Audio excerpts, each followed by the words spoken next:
if you're given the plane, which is defined with the normal vector n, with the components a, b, and c, and if this plane goes through the point P0 with the coordinates x0, y0, and z0, then we can build up the equation of the plane using the formula, right? It's going to be ax plus by plus cz is equal to the d, where the d can be found by multiplying a to the x0 plus b to the y0 plus c to the z0, right?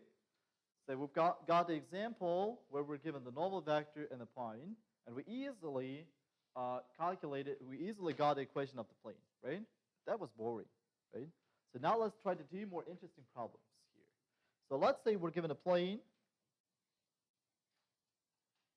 or actually we're given 3 points, not a plane. So what's the coordinates? 1, 3, 2. Q is going to be equal to the 2 minus 1 and 6. And R is equal to the 5, 2, and 0. What I want is I would like to build the plane which is passing through the 3 points at the same time.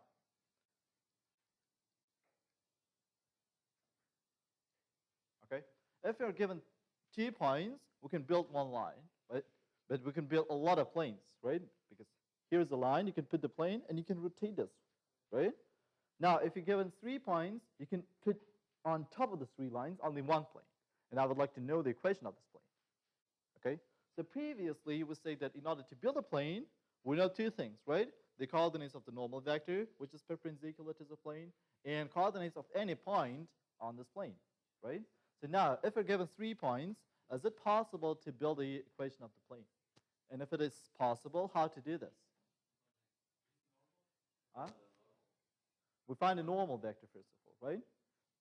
Because we have plenty of points on the plane. So how to find the normal vector? Multiply p to the q.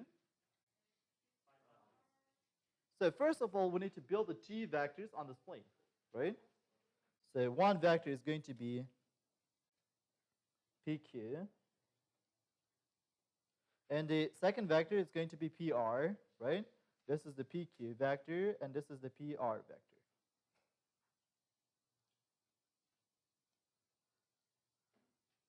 Okay? So what I need to do is I need to find a vector which is going to be perpendicular to all the vectors on this plane, especially including to these 2 vectors as well, right? So how to build this normal vector? By multiplying these 2 vectors as a cross product, right? So if I build these 2 vectors, and if I multiply these 2 vectors as a cross product to each other, I'm going to get a third vector which is going to be perpendicular to both of these vectors, okay? If there exists one vector which is going to be perpendicular to these 2 vectors, then it is going to be perpendicular to all the other vectors on this plane. Okay? So especially, at least when we're talking about the 3D planes. Okay? So now, or any D planes actually. So how to find the n, components of the n? This is going to be PQ vector cross product is the PR vector. Right? So how to get a position vector which is equal to the PQ vector? By subtracting the P from the Q, right? It is going to be 3 minus 1 and 6 minus 1, 3, and 2, right? And how to get a PR vector? By subtracting the R from the P, or sorry, P from the R. It's going to be 5, 2, 0 minus 1, 3, and 2, right? So could you please tell me the components of this vector? This is going to be 2 minus 4 and 4, right? And the components of this vector is going to be 4 minus 1 and minus 2, right? If I multiply these 2 vectors as a cross product, I'm going to get the normal vector, right? So let's multiply these 2 vectors as a cross product. 2 minus 4, 4. Cross product is a 4 minus 1 and minus 2 is equal. So we can multiply these 2 vectors as a cross product by building up the matrix and finding its determinant, right? We're building this matrix by putting I, j, k vectors on the first row. On the second row, we need to put the components of the first vector. It's going to be 2 minus 4 and 4. And on the last row, we're going to put the components of the second vector. It's going to be 4 minus 1 and minus 2, right? Now, the only thing which we need to do is we need to easily compute, or not easily, we need to compute the determinant of this matrix, right? So this is going to be I multiplied to what? So in order to find this, you need to cross out this, right? It's going to be, let me write this with the determinants, minus 4, 4, minus 1, minus 2, right? Then minus j, right? We need to cross out the j and write down the entries which are left. It is going to be 2, 4, 4, minus 2, right? Plus k multiplied to the entries which are left when we cross out the row and the column where the k is located. It's going to be 2 minus 4, 4 minus 1, right? Okay, let's calculate this. This is going to be equal to, what is the determinant of the first matrix? It's going to be plus 8, right? Plus 4, right? Okay, determinant of the second matrix is going to be equal to the minus 4, right? Minus 16, right? And the components of the determinant of the third matrix is going to be equal to the minus 2 plus 60, right? So if you simplify this, it is going to be 12i plus 20j, right? Plus 14k. So if you write down this as a component-wise, it's going to be 12, 20, and 14, right? And this is actually a normal vector, right? So normal vector has the following components. It's going to be 12, 20, and 14, right? Okay, so if we're given the normal vector, and if we are given one of the points on the plane, we can easily build the equation of the plane, right? So now we've got a normal vector. Now we need to choose one of the points. What is saying which point we need to choose? Any? Which point we need to choose in order to build a plane? Any. You can choose the P or R or Q, okay? So let's check this. So let's choose the P, right? P is going to be 1, 3, and 2, and let's make it plane. Do you remember how to do this? So you need to multiply every single component of the normal vector to the x, y, and z, right? It's going to be 12x plus 20y plus 14z, right? And on the right-hand side, you need to multiply this p to this n as a cross product, as a dot product, sorry, right? It's going to be 12 multiplied to the 1 plus 20 multiplied to the 3 plus 14 multiplied to the 2, right? If you multiply this, what you get? It is 12 here, this is 60, and this is 28. If you add them, it's going to be simply 100, right? Okay, it's going to be, if you simplify everything by t, it's going to be 6x plus 10y plus 7z. It looks like a zz, right? 7z is equal to the 50. This is the equation of our plane, right?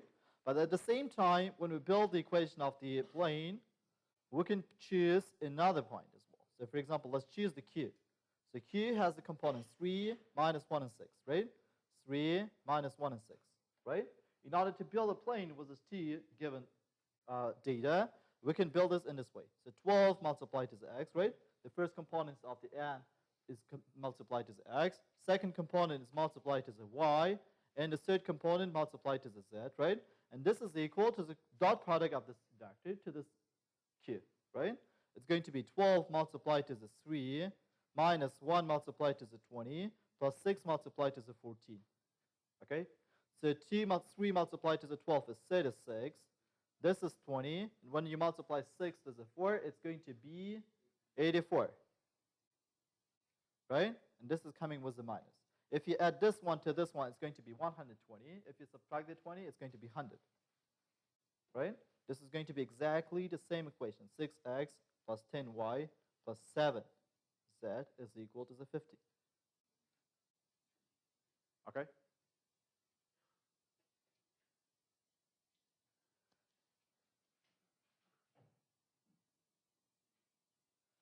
Okay, let's do a couple of more examples. So this is an interesting topic, actually. Another example. So let's say we're given a plane was the, say first. We're given a plane, was the points, was the equation x plus y plus z is equal to the 1, plane 1. And the equation of the plane t is x minus ty plus 3z is equal to the 1. Okay? The first thing which we need to do is, we're given the two planes, they probably intersect, and we would like to find what is the angle between them. Okay? Not angle between the two vectors, but angle between the two planes. Okay?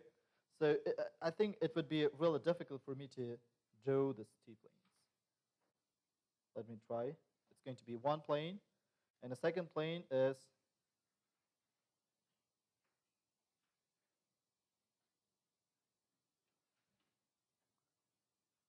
intersecting.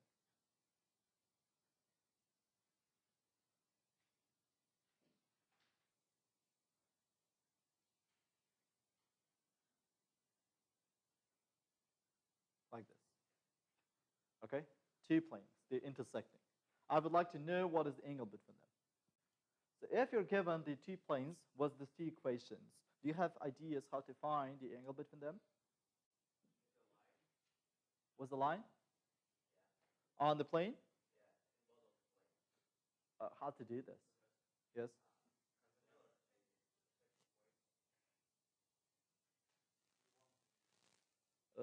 Okay. Yeah, you can actually find. Okay, so this is the good.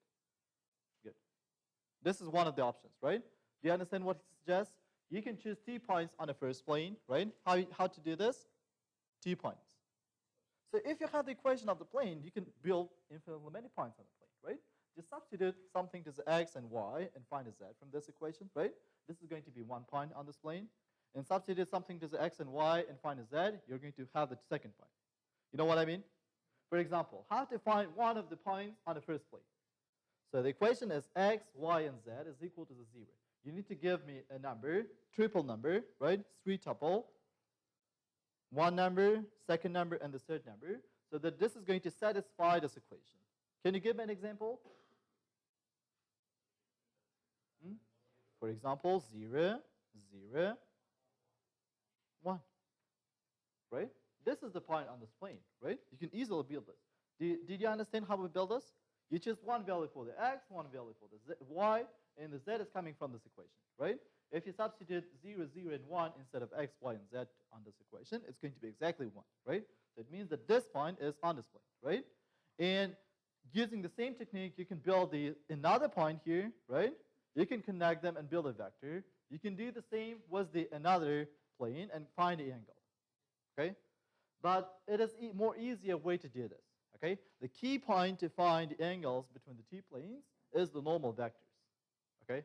So the normal vectors are perpendicular vectors to the planes. When you find the angle between the two normal vectors of the plane, it automatically gives you the angle between the two planes. Okay? Do you understand this? Let's try this. So your idea is good, but let's do this with another way. So the angle between the normal vectors is the angle between the planes. Right? Do you understand this? Is the angle between the planes. So what is the normal vector of the first plane? N1 is equal to 1, 1, and 1. How we obtain this? We just look to the coefficients before x, y, and z on the equation of the first plane, right? So the normal vector of the second plane is equal to 1 minus 2 and 3. We just looked to the coefficients before x, y, and z on the equation of the second plane, right? Now, if you're given the t vectors, how it is possible to find angle between them? You just need to use the formula for the dot product, right? So the cosine of the angle between the t vectors is equal to the dot product of the vectors divided to the length of the vector 1 multiplied to the length of the vector t. Okay? So let's find all the attributes here. It's going to be, if you multiply as a dot product this vector to this one, you need to multiply every single component, corresponding components, right? Then you need to add them.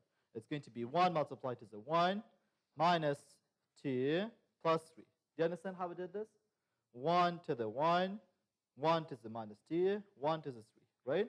Divided to the length of the first vector, it's going to be 1 in a square plus 1 in a square plus 1 in a square, multiplied to the length of the second vector is 1 in a square plus minus t in a square, which is 4, right?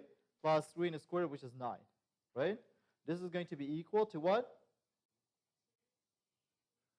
T divided to the square root of 3 multiplied to the square root of 14, right? So the angle between them is going to be equal to, or which is t divided to the square root of 42. So cosine of the angle between these two vectors, or between these two planes, is equal to t over 42, or the angle between these two vectors, or between these two planes, is equal to the arc cosine of the t divided to the square root of 42. And you can find the value of the arc cosine for this case using the calculators, and this is going to be roughly equal to the 70 TD.